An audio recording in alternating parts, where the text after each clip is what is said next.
Oh, yeah, not just Michelle, my friends, but I am joined by a round table of my brothers ready to take on the one subject that can bring all peoples together, no matter what our differences, and that is, wait for it, sports!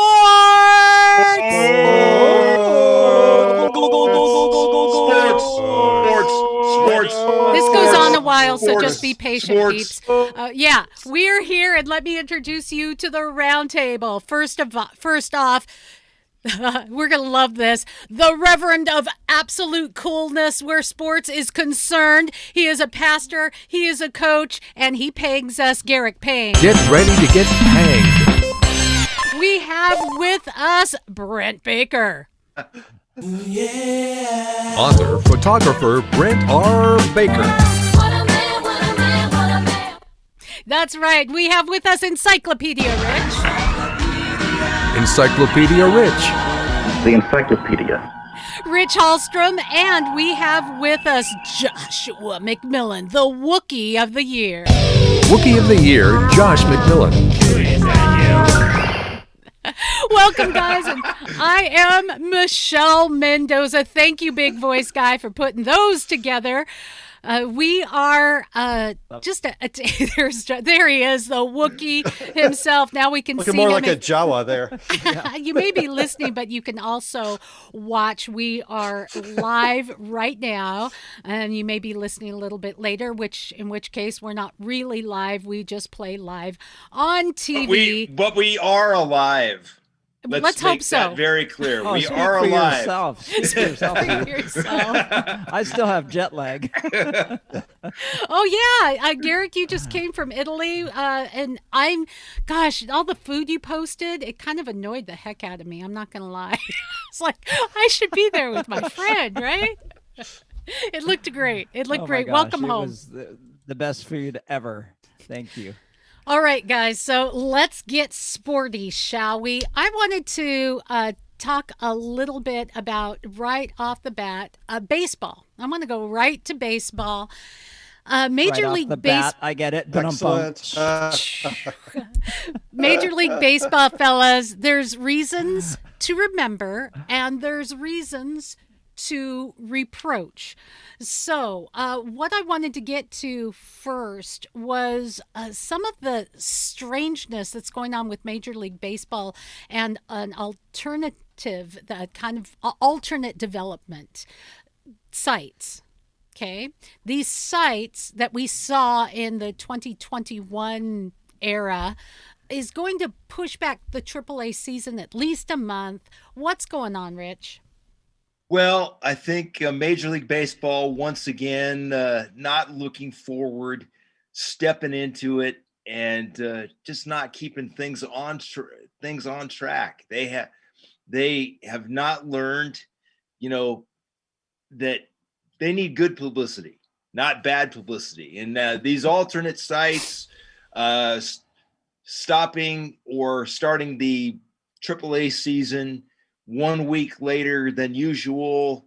I can see 2 weeks. I can see them even delaying it more. This is another opportunity for Major League Baseball to do it right. And they have all the COVID research. They have all the experience. Shouldn't be doing this. Yeah, we're kind of to the point now where what the heck is going on? We know that COVID, if it puts down a player, it can take you out for a little while. Possibly.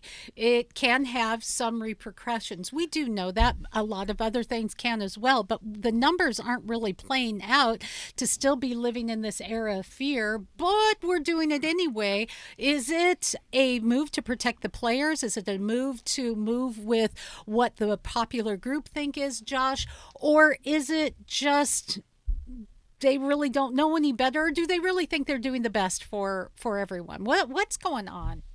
I think it's a mixture of a couple of things. I think that they think that this is what's best, but I think it's also the pressure that they see from the government and from some people, some of the fans that are very, very cautious in some of the markets. And the they're taking the caution is the better part of valor approach in this kind of a situation. But I mean, by all accounts, the plan is still to have a 162 game season.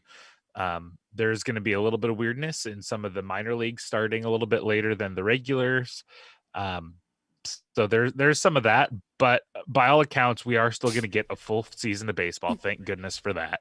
We're not going to have any more of these, less than 60 some game seasons cutting off 100 games. We're going to have a full season of baseball, even if it does end up getting delayed or something else happens. But Even if I we am excited have for this year. baseball at Christmas. Yeah. Yeah. It sounds like we are still, from what I'm seeing right now, we are still going to have it coming up where we'll have opening day in the spring or at the end of spring here. So Josh, do you think that Major League Baseball learned everything that they could have learned from the COVID season last year? yeah, I think there's not a whole lot more to be learned at this point. I mean, we see that even without most people getting vaccines, the COVID rates are dramatically lower than they were before. True. The virus has kind of run its course, so it's not getting any worse from here. We've hit that second wave. I mean, I think last week we passed the 1-year anniversary of 14 days to flatten the curve. So I think we're doing okay now. Yeah, the numbers tell us that COVID cases are down 70% since Joe Biden took office on January 20th. It's a That's miracle. really interesting. Gee, I Really didn't know interesting it. how That's those numbers better change. than an inoculation. Just voting in the right person. We should have Is that elected what him you're a saying? year ago. Yeah. Vote Democrat. The problems go away. Yeah. Yeah. About baseball. Yeah. Italy Yeah. has actually just gone and announced today that they are going from orange to red, not because of deaths or fatalities, but because the British strain is now on their shores. And so I don't know. Well, we always have to watch out when the British invade. Yeah. Yeah, right. That's true. Yeah, I think on the baseball thing, with the delay of the minor league season, I totally agree with Rich here. This is Major League Baseball stepping in it, because part of this story is that Major League Baseball has taken over the running and operation of minor league baseball, which was independently run before this last year. And one of the things they did was they winnowed down the number of teams that are out there. And a lot of it appears to be a cost cutting measure.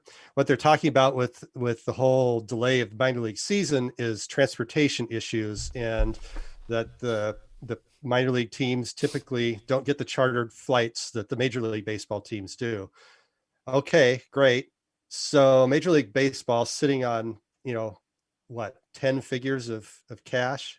They just signed a billion dollar TV contract most recently with TBS. So if you are concerned, if transportation's your concern, then and you're running it now, pony up and get these guys chartered flights.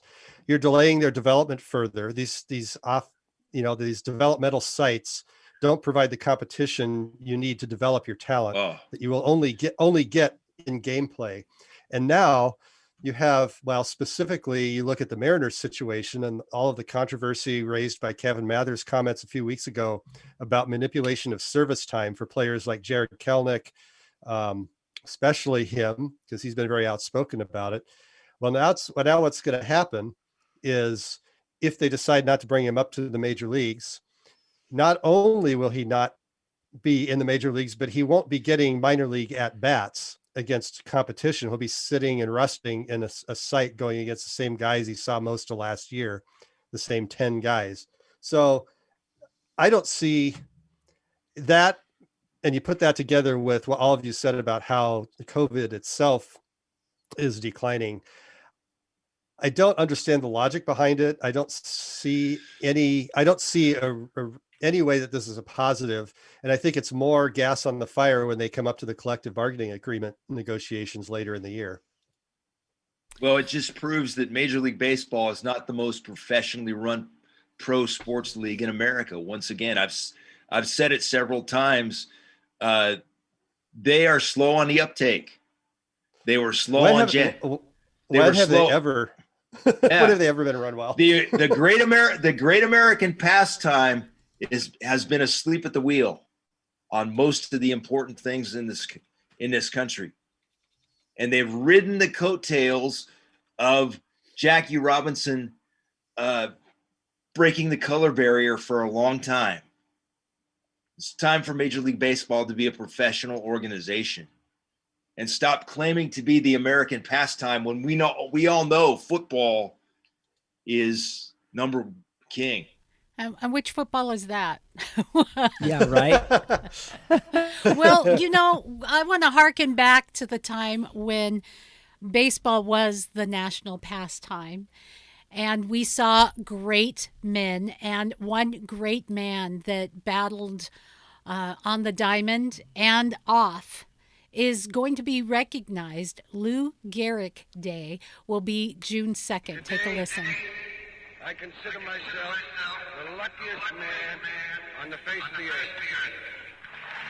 81 years later, Lou Gehrig and the disease that became his namesake will be recognized league-wide with his own day, an honor currently only given to Jackie Robinson and Roberto Clemente, with MLB announcing June 2nd will now annually be Lou Gehrig Day. Yay, there you go. Lou Gehrig Day on the 2nd, guys. I think that's pretty amazing. Well, Hall of Famer, both on and off the field.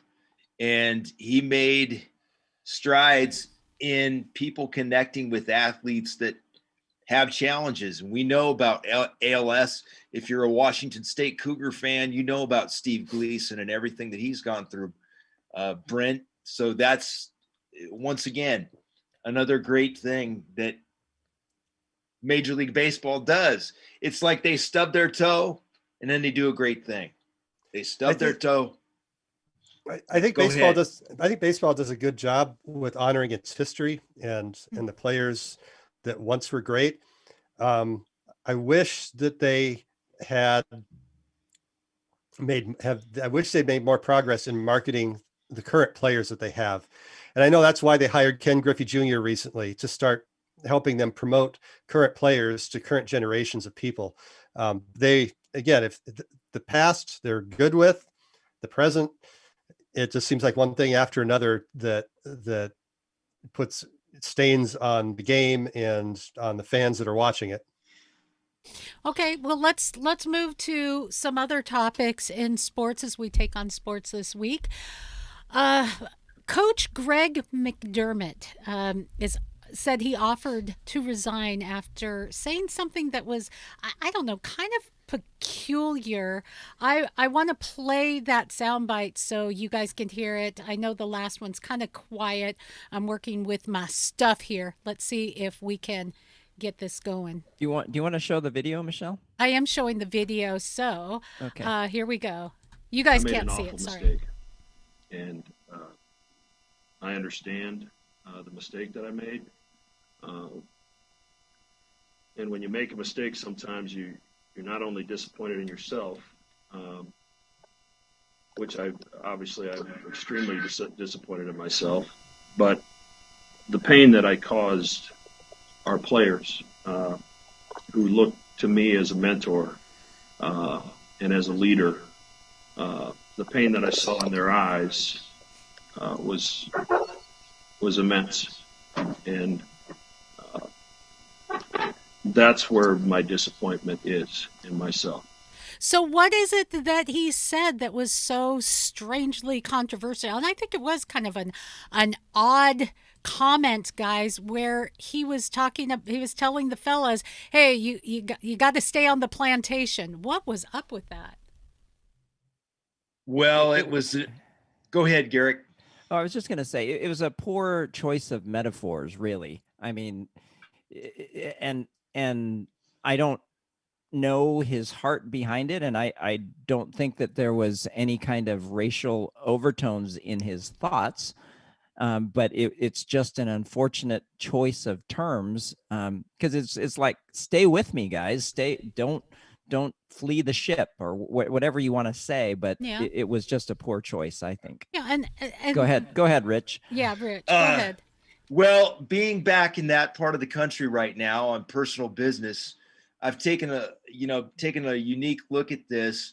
Greg McDermott made a terrible choice of words, said a very stupid thing, and he's apologized twice. He's apologized to his very own team and to the entire community of Creighton University. He's taken responsibility for this. He didn't say if I offended anyone. He said I completely screwed up. I got to give him props for this. And now he is on suspension and indefinitely, and Creighton is deciding what they're going to do. Yeah, I find this baffling. I find it baffling because people will say stupid things. Should stupid things cost you your job? If his players forgive him, who are we to decide if he deserves forgiveness or not? Where does this come from? Let's talk a little bit about this phrase that he used. It's not one that I'm familiar with, but maybe that's something that Coach McDermott grew up with. I don't know, the phrase without putting meaning behind it and thinking. I mean, and that's what happens when you're actually not a racist. You'll say things and go, "Oh, wow, that wasn't what I meant," right? And that's where you learn and grow. But I want to get your comments, but let's go back to the history of this so that whoever's listening can kind of understand. Veritas Group tweeted in reference to back to the plantation. It said that it goes back to a phrase that was used after the Emancipation Proclamation. Some plantation owners asked their now free slaves to stay on the plantation. Like you were saying, Garrick, don't jump ship. Knowing that many had nowhere else to go, they didn't have resources when they left, even if they wanted to. Veritas Group said yes, it was insensitive at best and stupid, but this is the historical content. Someone else mentioned Malcolm X in various speeches would say, they don't want a nation, they want to keep us on the plantation. So there are two historical references in America to draw from. Rich, thank you for waiting. I just think it's a bad... I'm just going to go back to what Garrick said. It's a bad choice of words.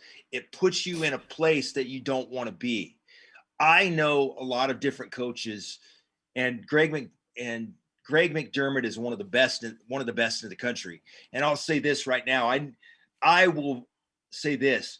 I've known his character. I've seen post-game conferences, everything. If Greg McDermott wants to coach the Washington Huskies, come on, man. We'll give you a second chance. Because I believe in grace. I believe in a second chance, because if we are gonna condemn everybody for a mistake, we're all condemned. Well, I think that's really well put. Josh, Brent, Garrick, do either of you want to weigh in? I did just want to comment the video clip that you played, the audio for, in watching that, and you can tell a lot by watching someone as they are speaking. And there was clearly contrition. There was clearly, from what I could see and just reading his body language, he was not going through the motions. And we've all seen that, right? When someone makes a mistake and then they're going through the emotions of apologizing. He was clearly hurt by what he had done and the pain that he inflicted on others. And so when I see that, when I see contrition, when I see someone genuinely and honestly, earnestly kind of apologizing for something, then to me, that means this is something we can all grow from, and should not be a subject of cancel culture. Well, no, indeed. In my opinion, go ahead, Brent. As I say, we live in such an age of overreaction to everything. If there was a pattern of dropping these phrases that have such meaning to the people he's talking to, that's a big deal. But especially if this is not something that's a pattern of his behavior, and as Garrick said, you have a genuine apology. It wasn't I'm sorry if I offended anyone, or, you know, it wasn't something that was written by a PR firm or his Yeah. agent. You know, this was the real deal. I'm like, okay, if you're going to suspend him, fine. But if he loses his job over this, it's just another example of just us going off the rails crazy. I'm not Craig even sure McDermott- suspending is worthwhile. I'd like to hear from Josh. Well, he's fine with it. That's one of the things he said. Yeah, is maybe that he is, but I'm not. Mistakes come with consequences, and I accept and agree with the suspension. Well, it depends on the suspension too. Is he done? I mean, it's not up to me. Is he out so. for a few games? The suspension is indefinitely. And see, I blame Creighton for this. If you're gonna say that you're gonna stand up for racially insensitive comments, either suspend him for the whole season or tell us how long his suspension is going to be. This is playing politics, putting your finger up in the air, seeing which way the wind blows. Make a decision, people. It's just crazy to me. I think that it's an overstep of someone saying something stupid and then going, as he said, I saw the hurt in my player's eyes and realized, oh yeah, that was stupid to say. How many of us have said something stupid and realized, ooh, that might not have been a good thing? I want to get Josh real quick before I add something else to this very conversation. Josh? Yeah, well, there has to be a room for growth and realization. I think that, you know, in something like this, when you're leading young men and you're teaching young men how to be, you do have a higher level of accountability. So some punishment isn't unwarranted if you're going to say something, Correct. especially since the majority of your players are African American. You have to be sensitive to that, and you are held to a higher standard. So some punishment warranted, sure. Does it necessarily constitute a firing or indefinite suspension? That might be a little far for me. I think that you have to look at the whole body of work, right? Look at the whole body of who this person is. Do they have other instances of being racially insensitive? Do they have other instances of having questionable character? And do they show that they're not fit to lead young men? If not, then, you know, give them a suspension for a couple of weeks or a year and put them on notice and say, look, this was unacceptable. If you do it again, then you might have to be gone. And in the article that I read, it said that his players did not want him to, they didn't want to lose him. Yeah. Well, there you go. But they don't make the decision. Everyone else does. And I want to take this to Syracuse, guys, where one coach is not being derided. He's not being suspended. And what he said was pretty insensitive. And I have the whole soundbite. I'm going to play the whole thing. It's 38 seconds long. So take a listen. Here we go. We have gotten better as a team. And I think it's hard to go 9-7 in this league. I think it's a difficult league, very difficult. And I think these guys have done a great job this year. Our next question is from but if I had played Jesse and Kadari, we'd probably be 22-2 now. I just didn't see that. And I couldn't figure that out by myself after 45 years. I need a reporter to figure that out who's never played basketball and is 5'2". What? Oh, you're short. You know, isn't that amazing? You could point that out. That's okay though. We don't care about short people. What's that? There used to be an actual song back. Oh my gosh, a million years ago. Randy Newman. Right? I love short people. Okay. That's what I should have found. I should have found the short people song. You know, guys. You all, because you're my close friends, you've known that I've had to endure some weirdness being a sports reporter here in the state of Washington, following Seattle sports. I was covering the Seattle Thunderbirds and their director of communications after a presser post-game came up to me and said, you know, I have a concern about you being here among us. Your questions and your appearance show a certain lack of, a certain naivete towards sports in general, and particularly hockey. And I'm like, what? You know, what was it that showed that I am naive about the game? Is what could that possibly be? My questions are, you can hear my questions on television, on some of the pressers. Not often that different. Sometimes I will add a personal approach. I'm a talk show host, and so I'm not asking the same rhetorical questions. Sometimes they're even challenging, and I often get that. Wow, that's a good question, but You're naive to challenge them. No. but I felt that same kind of ew. Well, not a learning moment and say, hey, why do you ask these kind of questions? Just making an assumption that you know nothing about the sport. Why? Is it because I'm 5'5" and don't play professional hockey? And so, what do you guys think about Syracuse? This had the same ring to it to me. Well, here's the thing with Jim Boeheim. He has derided student reporters. This particular reporter was for The Athletic, a well-known national website that has covered his team and covered basketball nationally throughout the whole NCAA for the entire year and since The Athletic has existed. The Athletic is the major website.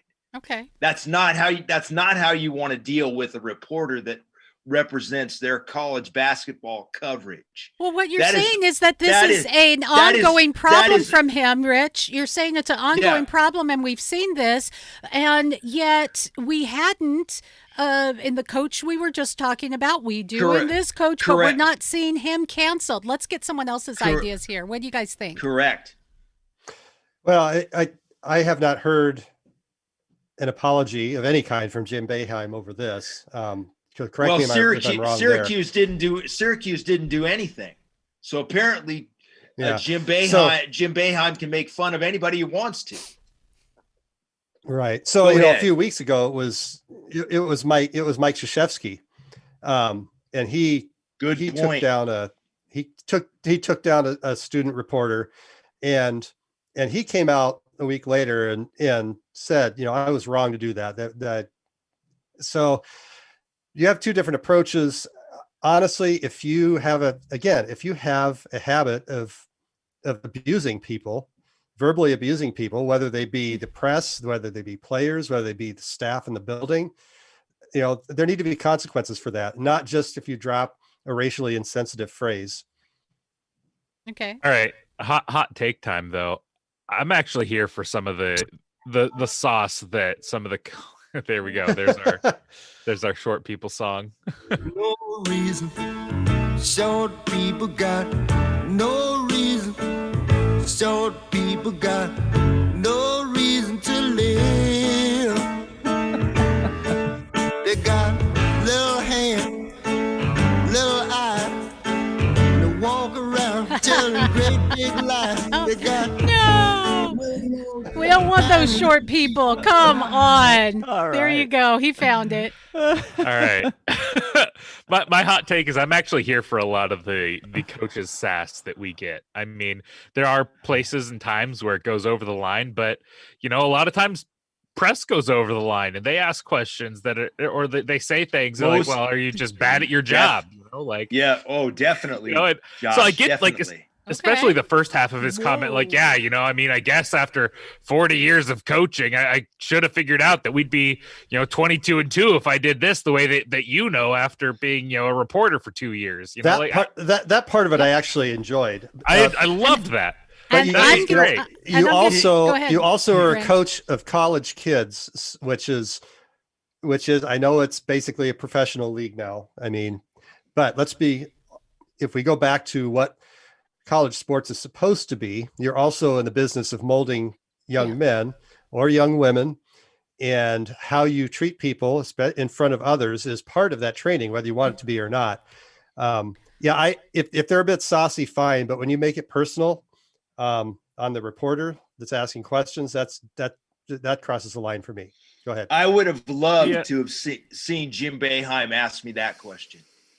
I would have loved to have asked him to have had him ask me that very same question. Tell us how you would have responded, Rich. Well, that's why I brought that point up, because I would have said, you do not have to play basketball to know about basketball fundamentals. I don't have to be an alcoholic to know that alcohol as an alcoholic is a very damaging thing. You can have an educated opinion and not have fully participated in a subject or an activity. You are very right. And now that we've presented that in light of this whole topic, guys, I think what he said was kind of cute, to be honest. Well, that's what I was saying. Like, look what Mike. He Leach wasn't and, like, saying Nick you Saban suck and how those because guys you're act. short. You don't play, and you're short, and still you schooled me. So it was kind of a sideways praise. Now the incident I'll get back to you, Josh, in a second. The incident that I experienced in Seattle, you know what? Did I walk around offended? No, a little. But I got over it and realized, you know what? No one asked me not to come anymore. I just go. And, sometimes that makes you have to be better and work harder. And you know what that makes me? Better and harder working. Puts me at the top of my game. That's okay. And I'm okay with that because it's an educational moment. Not that it was okay what he said, but it's an educational moment where I'm concerned. Move on. Yeah. The question I would have raised to the PR person from the Seattle Thunderbirds, what are you doing to make your team more relevant to Seattle sports fans? I can't remember the last time that I thought about the Seattle Thunderbirds. I've been thinking about the Seattle Kraken. Go Silvertips. Since they announced the fact that the team would exist. Well, there you go. And you're right. My response to him was, I see a spackling of 2 or 3 reporters here. I'm here. You should be really happy that I am. He should. Thank you very much. He should have been the guy driving the limo to your house to pick you up. He should have been the one driving the limo that is also handicapped accessible for Rich to your house. Yes, sir. Yes, sir. See this? It's not a Thunderbird shirt, people. It's a Kraken shirt. Oh, I love it. Oh, I cannot wait. For those of you watching all over the world, everyone today, and we have a splattering of people who will join us who are from outside the region, but all of us have this Northwest tie to the Seattle sports team. So really excited about seeing the Kraken. And July 24th expansion draft. July 24th. Come on. Mark your calendars. But guys, I want to switch gears a little bit and move it to the NFL. Joshua, it is time. Give us the official kickoff to the NFL countdown. It's like something like 187 days, I think. 188 days, 4 hours, 23 minutes, and 22 seconds is what we're at right now. So that's very. We got a ways to go. We got a ways to go. We're in a long way and right in this time, there's a lot of moving, shaking, posturing, positioning, placement, and it's kind of interesting. Here's some food for thought I want to get my expert panel's ideas on. From about 2016 for about 2 years, there were quite a few teams, maybe 8, that traded up to draft a quarterback in the top 12, right? Since 2018, 19 and 20, those 2 years, there were only 2 trades made in the top half of the first round, and neither of them were for quarterbacks. Well, now what we're looking at a bunch of teams that are maybe quarterback poor. So we're seeing a lot of weird positioning and a lot of crazy PR. Vikings announced that they waived Ty Hayes and what's his name? Trent Kursley. they waived him. Baker Mayfield says he saw a UFO. I don't know how that fits in. J.J. Watt is Whoa! You missed Tom Brady defender. saying, "Hey, how did you know I've never seen a UFO?" Oh, I would love to get to that, but J.J. Watt, that's a defender. That's not a quarterback. Let's stick to quarterbacking. And this was huge. Russell Wilson still being talked about. He's popping up in trade speculation. New Orleans is being bantered around. Jeremy Fowler had said on SportsCenter that a source told him that Russell Wilson says that he likes to have an emerging offensive line, and so Chicago is looking pretty good. The Bears want to put their name in. So there's a lot happening here in the quarterback field. Chicago Bears are terrible. Matt Nagy is not a pro coach. So let's get rid of that. All of these things, I mean, from the Vikings to Russell Wilson to all of these other talks, the quarterback position in 2021 is kind of looking as interesting as like a soap opera drama right now. Well, as the pigskin turns, I heard if you want to talk about rumors, let's talk about this example. Someone on national radio, who shall remain nameless, said that the Washington football team should go after Russell Wilson and plug him in at quarterback to go along with their stellar defensive line.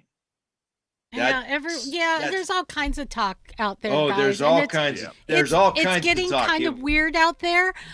Josh, you made reference to something now. Baker Mayfield was talking about seeing a UFO the other night, and just to give some background to what you were saying, Colin Cowherd. Did I say his name wrong? Oops. He criticized Mayfield. He said that he would prefer all of the qualities of a quarterback, of all of the preferred qualities, their arm, good snap, are you mobile? He said of all of those qualities, the ability to see a UFO in the off season is nowhere on my top 10 qualifications. In other words, wait, Rich, hold on. Let me get to my point, and then you can have the floor. Okay. So he's making this point, we want to see you play football. We don't care about anything else. Why don't we care about that where politics are concerned? Thank you very much. But he also said Joe Montana, Troy Aikman, Terry Bradshaw, Tom Brady never saw aliens, and I would prefer that they don't talk about it. Well, a few hours later, Tom Brady indeed tweeted, "How do you know? I've never seen aliens, Colin." So anyway, it was kind of a funny and a weird side note. Colin's making a point. Why aren't we hearing that point where politics is concerned? And why do we care about UFOs on the off field? All right, Rich, you're biting at that. Because he doesn't like his backwards hat. Well, I would retort to Colin Cowherd. Why should we care about your show? Why should we care about your opinion? If we don't care, if you ask the question, why should we care about UFOs? Why should we care about your opinion about sports? Just because you are on Fox Sports 1 doesn't make you a professional broadcaster. And how tall are you anyway? Well, that's another good point. How tall are you? Why are you an authority? You say you don't want Baker Mayfield's opinion about UFOs. Why should we care about your opinion about sports? And here's the thing. Well, it's because he's the primary mouthpiece for Mark Rogers. That's why he's has dinner with him on the regular to get his opinions. If you don't want his opinion, don't listen to it. Go ahead. I'm sorry to interrupt you. Go ahead. What'd you say? Mark Rogers doesn't need a mouthpiece. Yeah. Well, but when they want to say it's Russell Wilson and Russell Wilson's camp, you can be sure Colin Cowherd is going to be one of the primary outlets for what they're saying and what Mark Rogers wants to get out there. The only camp that Russell Wilson is interested in is him camping out in his multiple homes. So let's just get away from anyone. So Garrett, Brent, Guys, that kind of leads me to, this Russell Wilson is popping up almost on a daily basis with all of these trade talks. And I like that people are talking about him because he's been under recognized. But what's happening here? Is it really Team Russ or is it Team Russiera? Are they tired of Seattle? Are they too big for the casual feeling Northwest? Do they want out of the stadium that used to be CenturyLink but is now referred to the Lou? Do they want to just not get flushed down with the Lou? I mean, what's going on here? Off-season Russ has always been a different bird than in-season Russ. He's Exactly. If you look back over the years, every year there's been something that makes you go, "What?" Like the pregnancy pictures with Sierra that one year that come to mind. But I think in the bigger picture, I think what's happening is the NFL players have seen what's happened in the NBA, where the drama has almost become as big as the game, and all this stuff going on. Here we are a month and a half after the Super Bowl. We've got the NCAA tournament coming up. We've got spring training going on. Soccer's about to start. And what's everybody talking about? The NFL.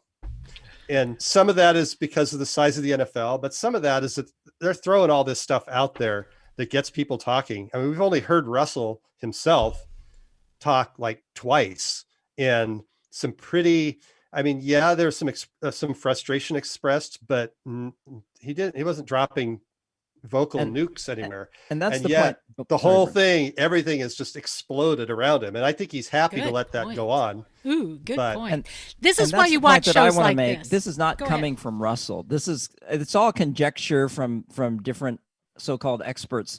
And so I completely agree with you, Brent, on all points, because I don't think Russell minds it at all. I mean, he knows where he's going to be, and I think it's going to be in Seattle. It's going to be in Seattle. This is all much ado about nothing. I mean, look at the list of teams that he put out there.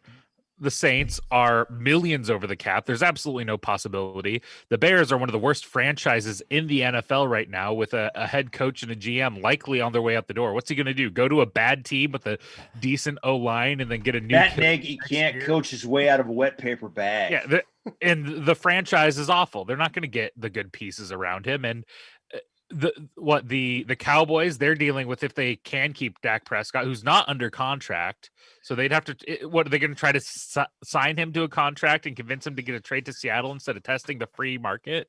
Oh, Josh, you missed it.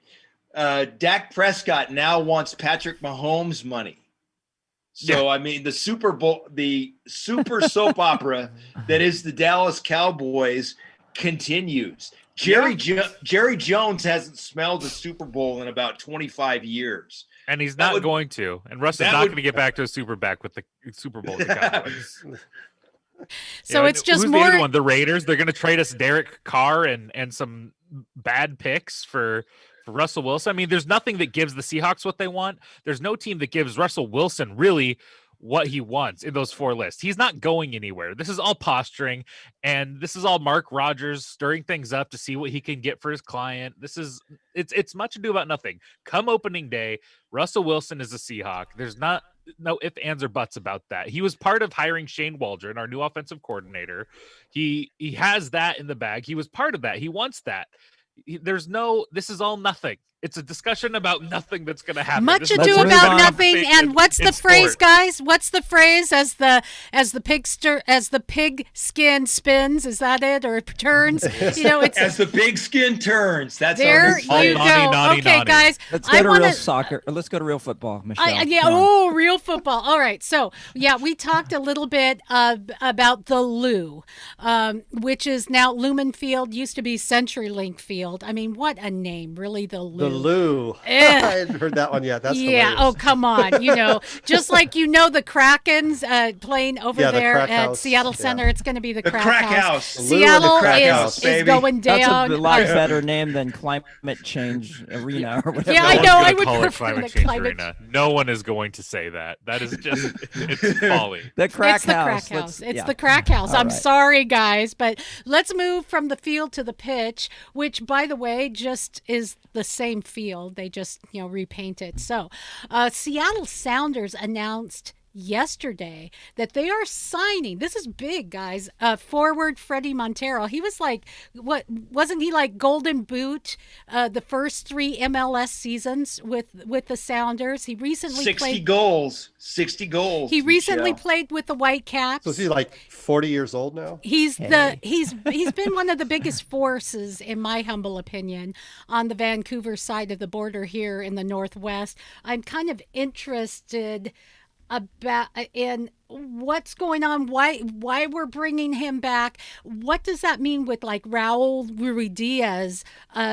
He's been having green card issues. The guy is a COVID freaking factory. He's had it twice. And then we have the big injury to our loaned out sounder Jordan Morris. So where Major League Soccer is concerned in this corner of the world, hello Seattle, what does the addition of Freddie Montero mean, Garrick, and why are we doing this? And do we just love our old players? We want to just have an old homecoming week? What's going on? Well, I definitely feel like the injury to Jordan Morris was the biggest reason for the signing of Montero, because with Morris still in the game, I mean, there's no need for Montero. And it's just interesting in terms of stylistically. Montero is not, I don't see how he fits into the chemistry right now of the club. But clearly Coach Schmetzer knows and understands what is going on, and he would not have been signed without good advice, good counsel. I just got a visitor from my grandpuppy. Sorry, Wookiee of the Year. You have some competition for cutest dog. We can say every week this Sports Time Out podcast goes to the dogs. Always going to the dogs, guys. That's all right. I'm confident mine's cuter, so it's fine. Oh! A lot of people don't want it to go. And now that's our for face-off sure. topic, guys.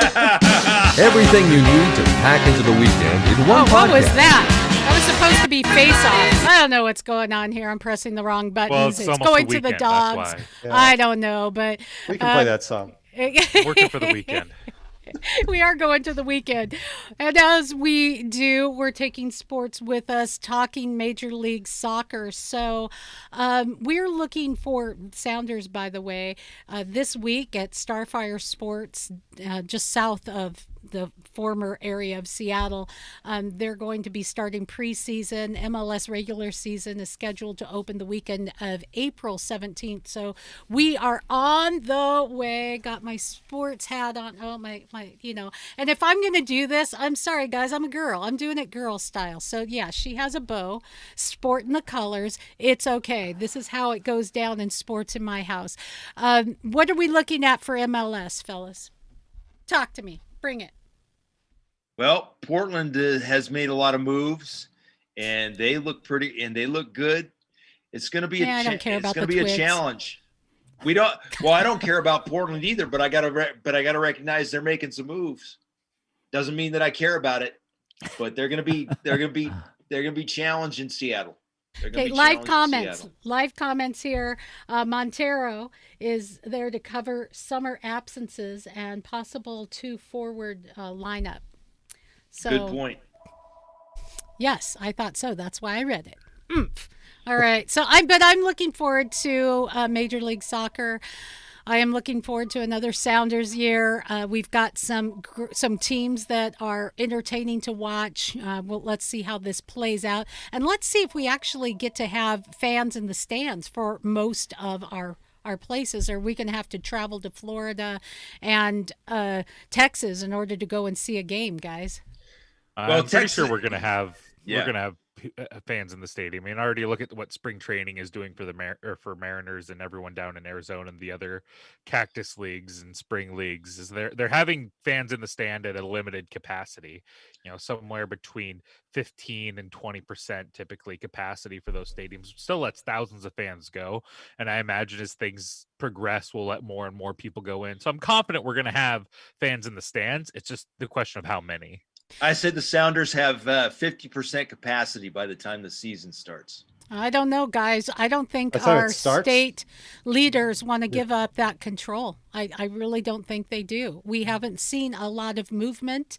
You're looking at less than 2 months. You think all of a sudden our the Governor Jay Inslee, the governor of the state of Washington, is also all of a sudden going to say, "Yeah, let's just open up," because that's a lot of control to give up. It depends on what the president says. When the president spoke about the schools, all of a sudden, Jay Inslee, oh, we got to open our schools. So exactly, if the president says something, Inslee will follow. Yeah. And there's going to be more pressure coming on. We'll see how Texas fares. They just completely opened up everything. They said we're just opening everything up, no restrictions at all, and we'll see how that fares for them. Let's see. I want to get to some comments from our live listeners. Two things. One, question asked about coaching changes. I'm sure not just with the Sounders, but the positioning throughout all sports, of course, but in all of Major League Soccer. And a comment that says, "Yeah, Seattle Mayor's not going to allow fans." And I'm like, "Yeah, you're probably right. Forget the governor. What about the city of Seattle? If we want to see sports, we might have to start seeing instead of the Seattle Seahawks, the Vancouver, Washington Seahawks or something. I don't know." So thoughts on coaching too, guys? Well, my big thing with coaching this last week was actually a move the Seahawks made. They made a couple of moves, moving some people around for special teams and the like. But the big one a lot of people will probably like is the new defensive quality control coach, who is someone you may recognize. Deshaun Shedd, former defensive back for the Seahawks, is coming back in a coaching role, that's something I'm really excited about. He was a really cool guy, played really well for the Seahawks, did well for us in his time here. So I'm excited to see him back in the building. So that's my 2 cents on coaching. All right, guys, we're gonna we have some time constraints for some of our roundtable folks today. So one other thing I wanted to get to, we're in Seattle, and the Seattle Storm, which is the force to be reckoned with with the WNBA. They have a brand new logo. It looks all right. It's fine. And they said they're using a font that is more futuristic because we're such a forward-thinking city. I'm not sure that I agree with that. I'd like to just be and this is what I want to tie it back into with both soccer and what's happening in the world around us. The debate between Ibrahimovic and LeBron James, talking about, do what you're good at and keep the politics out of it. That's a big deal, but we're not seeing it going anywhere. And I wanted to play something for you guys that, I think it kind of speaks for itself on this very debate. Take a listen. We're talking about a man who went back to his home community in Akron, Ohio, and opened the I Promise school that he mentioned, that caters to 300 kids from the lower socioeconomic status, providing for them an employment for their parents. So I can sit here and just as easily point out, in my mind, that I think LeBron is a far better man, a far better advocate for the black community, a far better philanthropist, a far better standard bearer for equality than he is a basketballer. All right, so that's the point that was made on ESPN. And, there's a point that, it's LeBron James does a wonderful job in his, if you will, politics. But does it have to be married on the field? LeBron James, 90% of the time, keeps it off the field and does it in his real life. Good for you. We've talked about Russell Wilson. Russell Wilson does astounding things in the community. He always works with the kids hospitalized at Children's Hospital. These are things that we know of, and it makes a statement. Does it have to be on the field? Garrick, I want to hear from you. You've been kind of quiet today. Jet lag. No, well, I think for those listeners who have been with us for a while, my song and dance. It is, let's let sports be sports. And then if you're going to have something to say, then say it off the field, and let your sports speak for themselves. Sports is the one thing, as you said in the beginning of the show, Michelle, that has the potential to unify us. And you bring in politics, and all of a sudden you have division.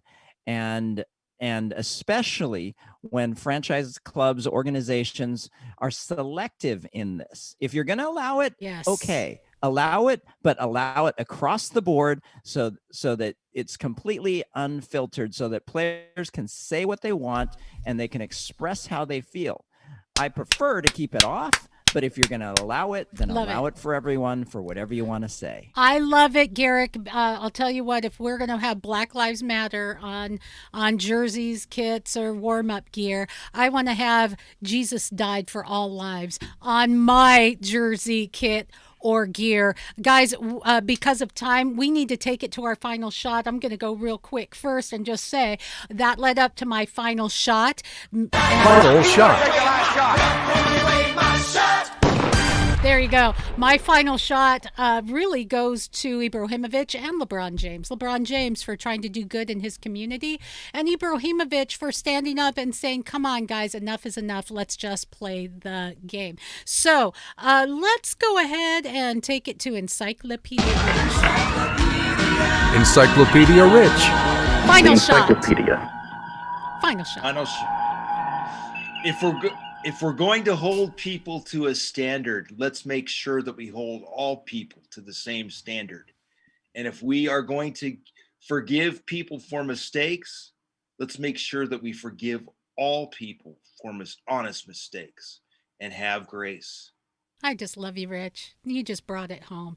All right, let us go to the author of the spectacular book available right now. Please pick it up. You will not be sorry. It is an amazing read. It is so I won't entertaining. be sorry either. No, and he won't be sorry. Brent. Author, photographer, Brent R. Baker. That's Final pretty shot. chilling. I love it.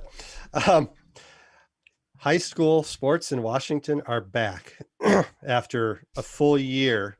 So we've had, if you're not in Washington, you probably won't get this, but we have our high school football, cross country, soccer, volleyball, fall sports started up a week ago.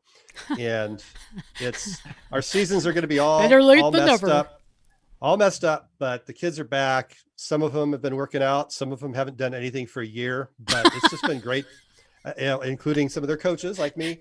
It's just been great to be outside and just seeing them start to like emerge from this dark cloud that we've been under for a long time. Heck yeah. All right. Garrick Payne, everyone, get ready to get paying. Get ready to get hanged. All right.